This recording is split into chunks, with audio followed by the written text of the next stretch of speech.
Hey guys, TechLab here. Now in today's video we're going to be building a PC, but not just any PC. This is going to be a potato gaming PC. For those of you that don't know what a gaming potato PC is, effectively by definition it is just a gaming PC that can't easily play the latest releases. But we're going to be building one and then we're going to see how well we can game on it.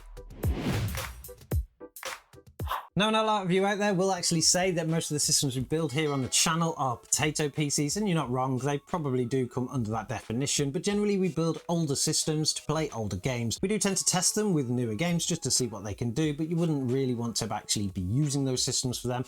Whereas today's build is actually taking a bit more of a modern swing on it. For the motherboard, we do have an AM4 platform here, and it is a very basic A320 board.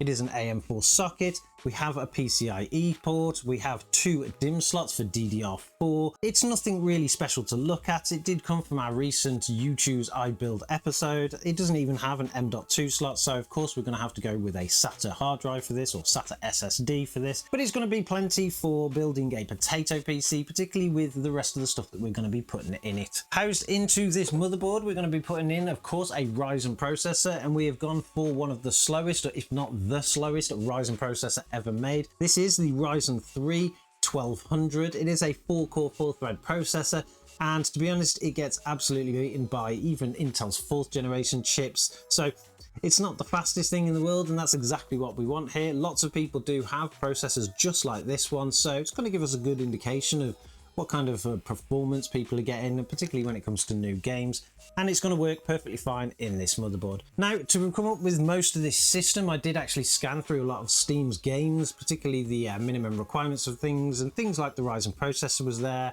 And particularly when it came to RAM, most games said that the minimum they use is 8 GB, but they don't generally tell you what configuration. So for RAM, I did pick up 2 sticks of 4 GB of DDR4, which gives us a total of 8 GB, but we are going to get the benefit of course, running it in dual channel. So hopefully that gives the system a little bit more of a chance. Now, of course, without a graphics card, it is just a potato PC, not a gaming PC. So we've of course picked one of those up, and I've managed to pick up one of these.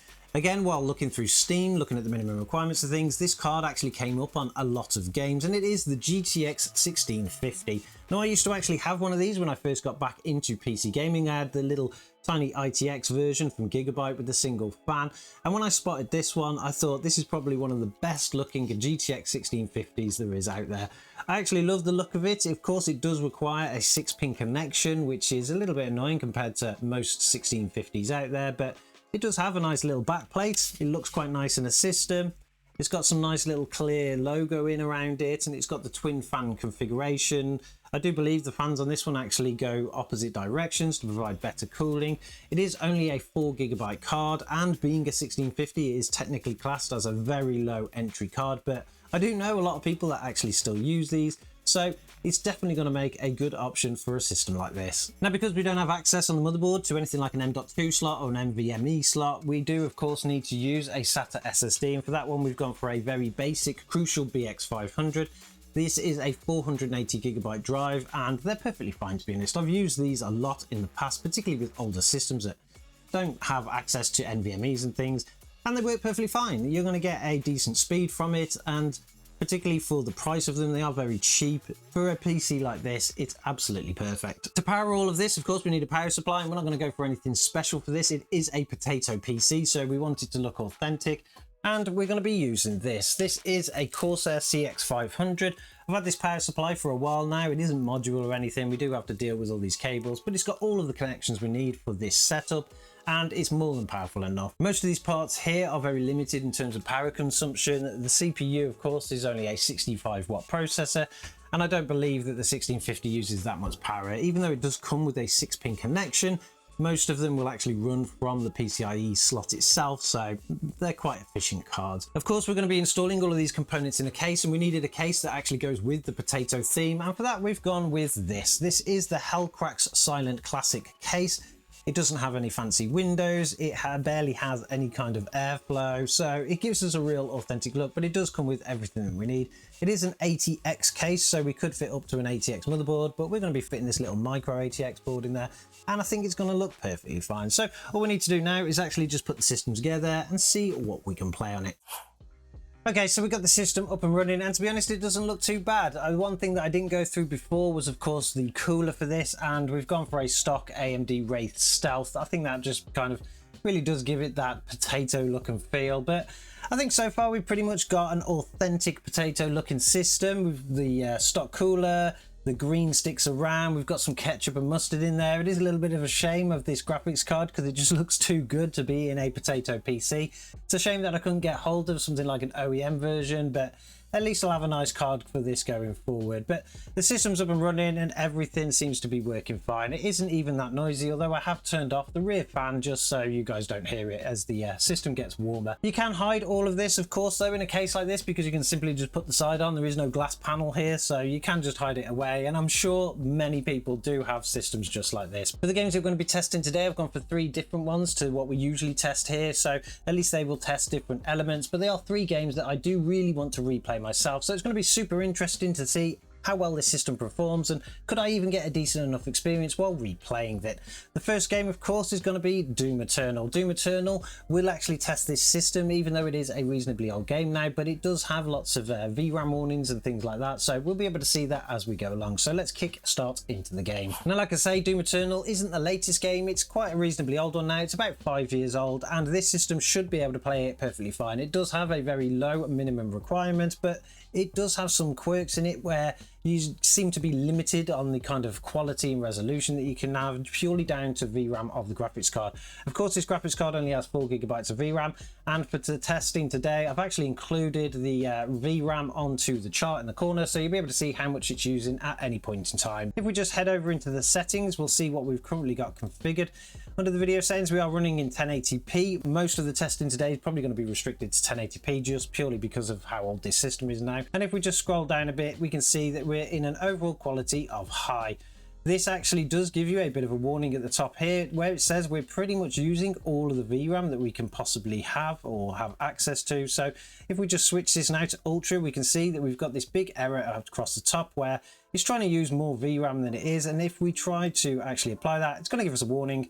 And it's going to say there's insufficient memory, you're not going to be able to do it. So that is one of the problems you get nowadays with a card with low VRAM or reasonably low VRAM as considered today. The minimum really that anybody should be looking at is 8. And even then we're pushing the boundaries of brand new games, although for a system like this, it's probably not going to be the bottleneck at all. But let's jump back into game and we'll see what kind of performance we get. Now in this part of the game, there's not a lot going on. And as we can see, things are super smooth. We're currently getting an average of 75 frames per second with a 1% low 66. That does mean that at the moment we're getting a 1080p high 60 FPS experience, so the system can play this game. We expected it to, but it's going to give us a nice little baseline to go with, and everything seems to be running smooth.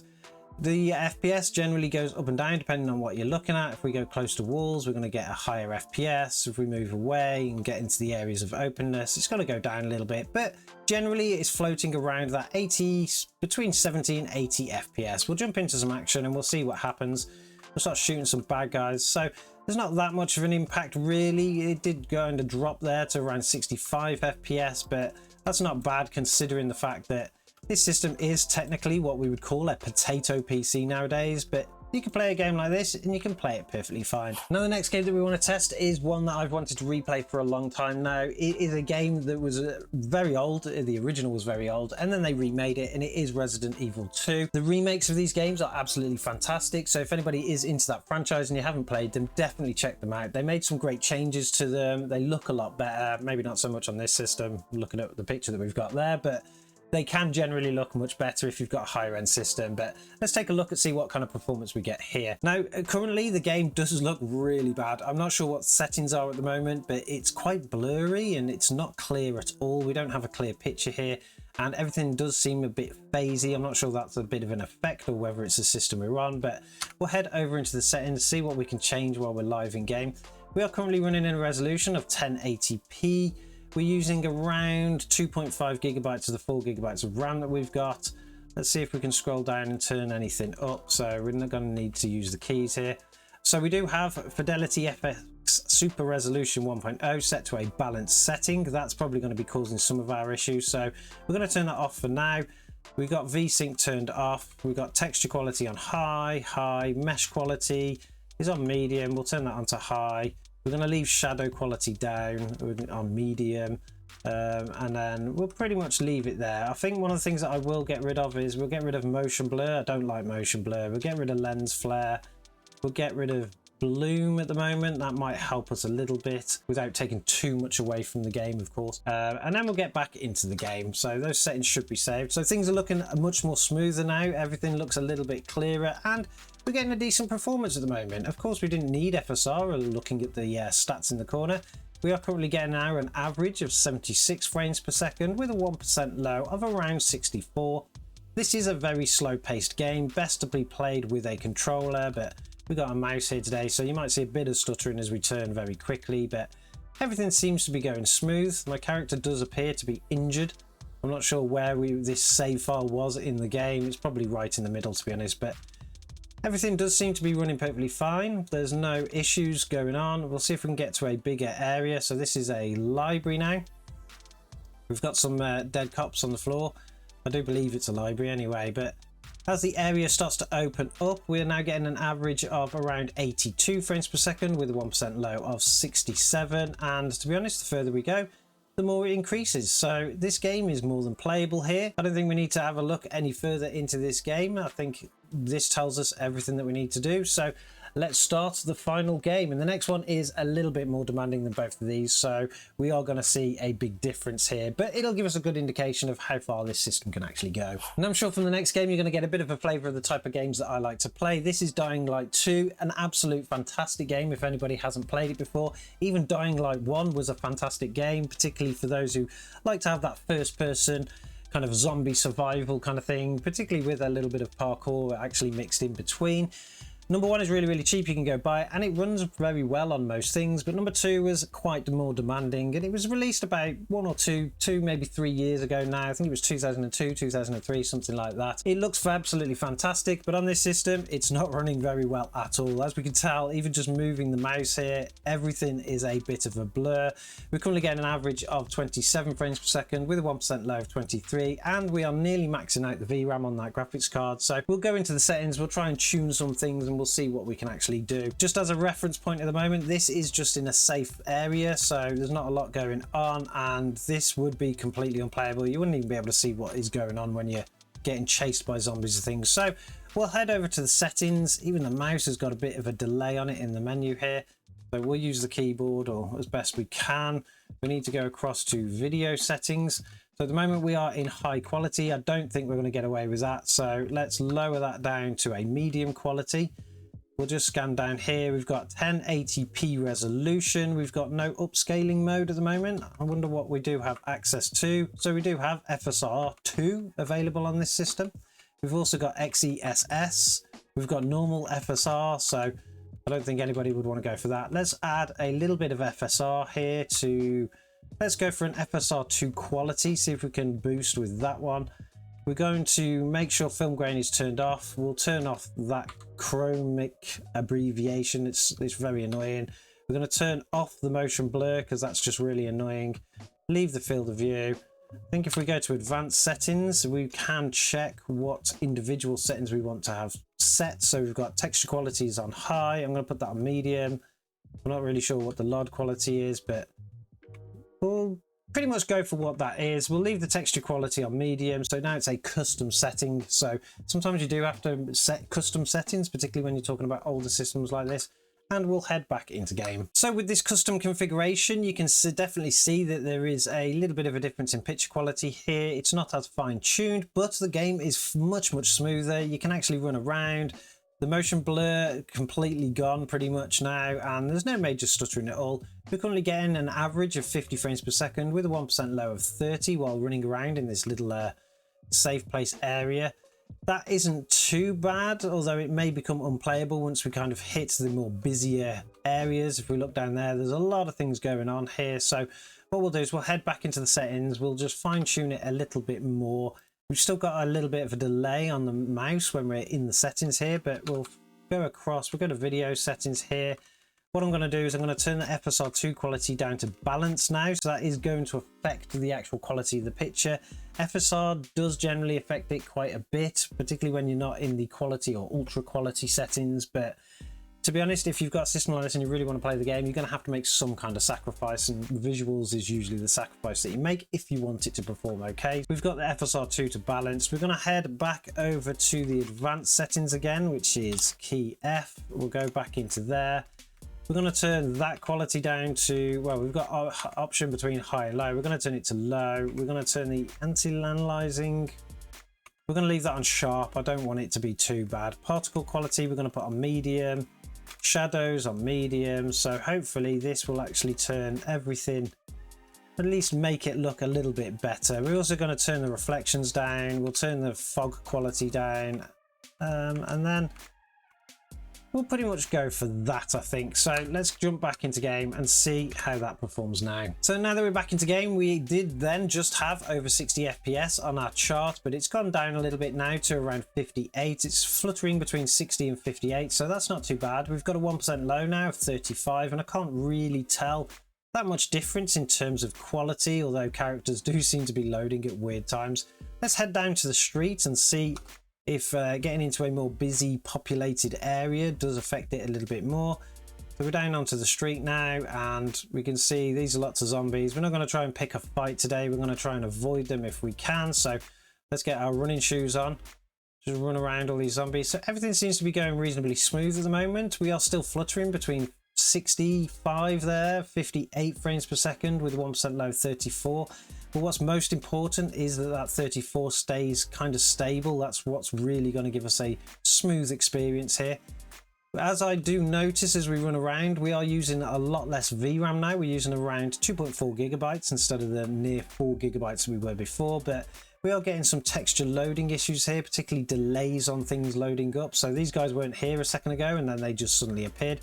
In a game like this, that could actually cause you to die quite a bit, because you do spend a lot of your time running very fast around corners, and if something only appears as you do that, then you're going to get into trouble. But so far everything seems to be running quite smooth. There are no issues at all. We'll keep going, we'll jump around. This is probably the most demanding area in the whole game as well, in the middle of the city, so everywhere else would probably give you better performance. But so far everything is stable. The game is playable. It is playable even with a 32 FPS 1% low. There are lots of people out there that play games with that, and if you were using a controller, which I highly advise you should do for this game because it just plays a lot better, you're not going to see as much of this this kind of slight stuttering you get. Not stuttering, but jarring as you turn very quickly. But apart from that, the game is more than playable. I think I could complete this again. I could replay this game on this system and it would work perfectly fine. There was a bigger reason for me to put this system together, and that's because I want to keep it around for a bit. I want to actually test the new release games coming out with a system that we would class as a potato system, and see how well it would actually play them. We've got limited VRAM, we've got limited normal RAM, we've got limited CPU, so it's going to give us a good indication of how well performing games are, or particularly in their terms of their optimization. You will want to make sure that you subscribe to catch those videos because they're always fun to do. But apart from that, let me know in the comments what you think about the Potato PC. I know many of you out there will be probably thinking that's actually as fast as my current PC, and you'll be glad to know that you can still play reasonably modern games. So that's it for us today, and I'll catch you guys in the next one.